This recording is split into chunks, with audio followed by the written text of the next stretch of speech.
दोस्तों एलआईसी के new endowment plan में बहुत बड़ा बदलाव हुआ है। इससे इंश्योरेंस एजेंट को क्या नुकसान हुआ है या फिर पॉलिसी होल्डर को फायदा हुआ है? कमीशन कम होने से एलआईसी पर इसका क्या प्रभाव पड़ेगा, आज की इस वीडियो में हम समझने वाले हैं। तो नमस्कार दोस्तों, आपका स्वागत है हमारे यूट्यूब चैनल में। आज हम एक महत्वपूर्ण विषय पर चर्चा करने जा रहे हैं जो सीधे तौर पर हमारे देश के लाखों एलआईसी एजेंट से जुड़ा हुआ है। जैसा कि आप सभी जानते हैं, 1 अक्टूबर 2024 से एलआईसी एजेंट्स के कमीशन में 7% की कटौती की गई है। जी हां दोस्तों, 7% एलआईसी एजेंट का कमीशन कम कर दिया गया है। यह निर्णय एलआईसी एजेंट के लिए एक बड़ा झटका साबित हो सकता है। तो चलिए इस मुद्दे को विस्तार से समझते हैं और जानते हैं कि आखिर यह फैसला क्यों लिया गया और एजेंट्स इसका विरोध क्यों कर रहे हैं। सबसे पहले हम जानते हैं कि यह कमीशन कटौती क्यों की गई है। एलआईसी का कहना है कि वे अपनी सेवाओं को और अधिक कुशल और ग्राहक केंद्रित बनाना चाहते हैं। इसके तहत कंपनी ने निर्णय लिया है कि वे एजेंट्स की कमीशन में 7% की कटौती करेंगे ताकि कंपनी की कुल लागत को कम किया जा सके और ग्राहक को बेहतर सुविधा प्रदान की जा सके। एलआईसी के अनुसार यह कदम कंपनी को वित्तीय रूप से स्थिर बनाने और दीर्घकालीन लाभ सुनिश्चित करने के लिए उठाया गया है।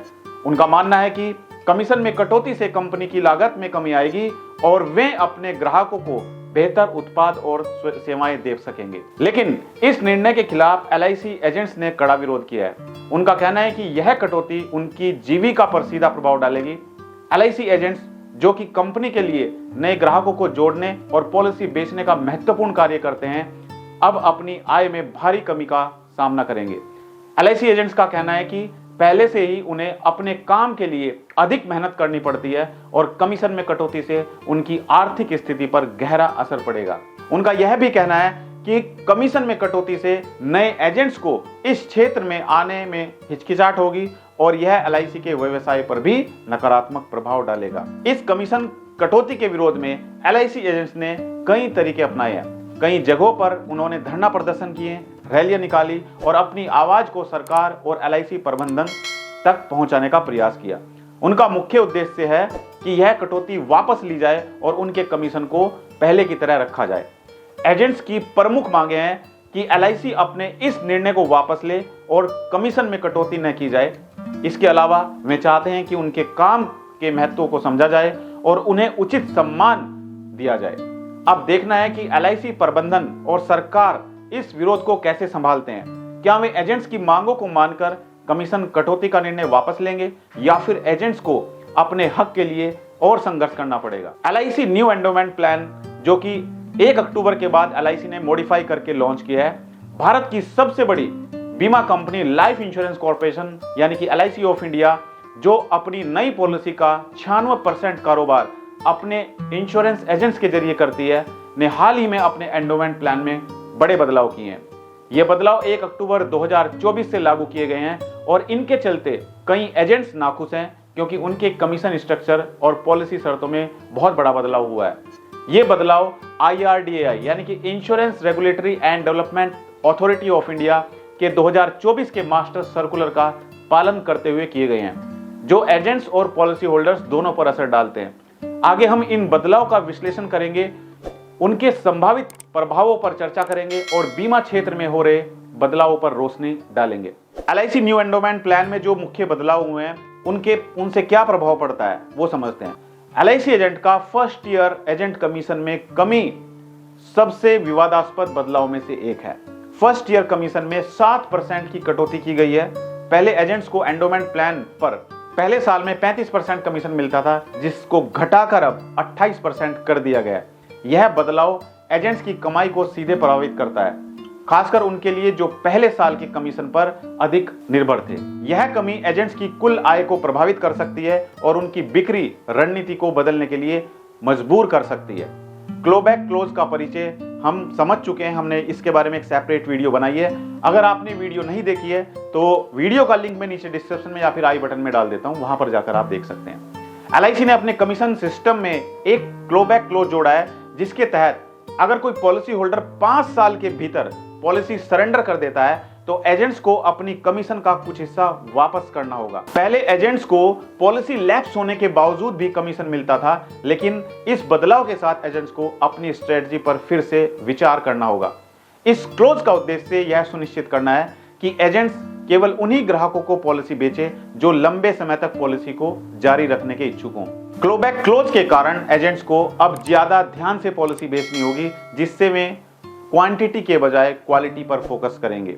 एंडोमेंट प्लान स्ट्रक्चर में बदलाव। एलआईसी ने अपने एंडोमेंट प्लान में कुछ महत्वपूर्ण बदलाव किए हैं, जिनका उद्देश्य उन्हें व्यापक दर्शकों के लिए आकर्षण बनाना और IRDA के नए नियमों का पालन करना है।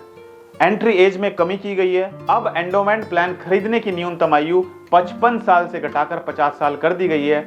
इससे उन लोगों को भी पॉलिसी खरीदने का मौका मिलेगा जो रिटायरमेंट के करीब हैं और अपनी वित्तीय सुरक्षा सुनिश्चित करना चाहते हैं। मिनिमम सम एश्योर्ड में वृद्धि कर दी गई है। पॉलिसी का न्यूनतम सम एश्योर्ड अब 2 लाख कर दिया गया है, जो कि पहले 1 लाख था। यह बदलाव पॉलिसी होल्डर्स को अधिक सुरक्षा प्रदान करेगा, खासकर बढ़ती महंगाई के दौर में। प्रीमियम रेट में वृद्धि कर दी गई है, यानी कि एलआईसी पॉलिसी में जो प्रीमियम है वो बढ़ा दिया गया है। मिनिमम सम एश्योर्ड भी बढ़ा दिया गया है। प्रीमियम रेट्स में भी बढ़ोतरी कर दी गई है। पॉलिसी होल्डर्स को अब ज्यादा प्रीमियम चुकाना होगा, जिससे अफोर्डेबिलिटी पर असर पड़ सकता है। हालांकि बढ़ी हुई सुरक्षा के कारण कई ग्राहक इसे उचित समझ सकते हैं। एलआईसी ने एक बड़ा बदलाव यह किया है कि अब पॉलिसी पहले साल के बाद भी सरेंडर वैल्यू प्राप्त कर सकती है, बशर्ते कि पूरे 1 साल का प्रीमियम चुकाया गया हो। पहले यह सुविधा केवल 2 साल के प्रीमियम भुगतान के बाद उपलब्ध होती थी। यह बदलाव पॉलिसी होल्डर्स को अधिक फ्लेक्सिबिलिटी प्रदान करता है, जिससे वे अप्रत्याशित परिस्थितियों में जल्दी से अपनी बीमा पॉलिसी को समाप्त कर सकते हैं। अब समझते हैं कि इस बदलाव से पॉलिसी होल्डर्स पर क्या प्रभाव पड़ा है। पहले साल में सरेंडर वैल्यू प्राप्त करने की सुविधा ग्राहकों के लिए फायदेमंद हो सकती है, क्योंकि इससे उन्हें जरूरत पड़ने पर अपनी पॉलिसी से जल्दी बाहर निकलने का विकल्प मिलता है। हालांकि इससे एलआईसी की long term policy retention rate पर असर पड़ सकता है। एलआईसी द्वारा किए गए ये बदलाव IRDAI के 2024 के मास्टर सर्कुलर का पालन करते हुए किए गए हैं। हालांकि यह देखना दिलचस्प होगा कि ये बदलाव कैसे एलआईसी की बाजार प्रतिस्पर्धा को प्रभावित करते हैं, खासकर जब प्राइवेट प्लेयर्स अधिक फ्लेक्सिबिलिटी उत्पाद यानी कि प्रोडक्ट पेश कर रहे हैं। अब समझते हैं कि एलआईसी एजेंट्स के लिए क्या चुनौतियां हो सकती हैं। जो कमीशन कम किया गया यानी कि रिड्यूस कमीशन और क्लोबैक क्लोज के साथ एजेंट्स को एक नए माहौल में काम करने की आदत डालनी होगी। एजेंट्स को अपने प्रोडक्ट ऑफरिंग को डाइवर्सिफाई करना पड़ सकता है और ऐसे प्रोडक्ट की ओर देखना होगा जो हायर मार्जिन या कम क्लोबैक रिस्क वाले हों। साथ ही बीमा क्षेत्र में डिजिटलाइजेशन के बढ़ते प्रभाव के कारण एजेंट्स को अपने डिजिटल कैपेबिलिटीज को बढ़ाना होगा, ताकि वे जो कंपैरिजन है, जो प्रतिस्पर्धा है, उसमें बने रह सकें। पॉलिसी होल्डर की दृष्टि से अगर देखा जाए तो एलआईसी के एंडोमेंट प्लान में किए गए बदलाव को पॉजिटिविटी और निगेटिविटी दोनों रूप में देखा जा सकता है। बढ़ा हुआ सम एश्योर्ड, पहले साल में सरेंडर वैल्यू स्पष्ट फायदे हैं जो अधिक फ्लेक्सिबिलिटी और बेहतर सुरक्षा प्रदान करता है। हालांकि एलआईसी भारतीय जीवन बीमा बाजार का सबसे बड़ा खिलाड़ी रहा है, लेकिन बदलते नियमों और उपभोक्ता प्राथमिकताओं के चलते इसे चुनौतियों का सामना करना पड़ सकता है। तो दोस्तों, ये हमने समझा कि कमीशन स्ट्रक्चर में जो बदलाव हुआ है उसका एलआईसी एजेंट्स को नुकसान होगा या फायदा होगा, और कस्टमर के लिए ये कैसे फायदेमंद हो सकता है, और साथ साथ हमने समझा एलआईसी एंडोमेंट प्लान के बारे में। तो दोस्तों, अगर आपको हमारा वीडियो अच्छा लगा तो वीडियो को लाइक और शेयर जरूर कीजिएगा, और अगर आपका कोई भी सवाल है तो बेझिझक अपना सवाल आप नीचे कमेंट बॉक्स में लिख सकते हैं, या फिर आप किसी दूसरे पर्टिकुलर टॉपिक के बारे में वीडियो चाहते हैं तो भी आप मुझे कमेंट कर सकते हैं। मेरी टीम आपके कमेंट को चेक करके हम कोशिश करेंगे कि आपके कमेंट में से हम कोई टॉपिक उठाएं और उसके बारे में वीडियो बनाएं। मैं चाहता हूं कि आप सभी दर्शक जो भी इंश्योरेंस सेक्टर से जुड़े हुए हैं, इस साल आप जरूर अपने सपने पूरे करें और इंश्योरेंस में अपना करियर बनाएं और अपने भविष्य को सुरक्षित करें। मेरी शुभकामनाएं आपके साथ हैं। Thank you so much. All the best.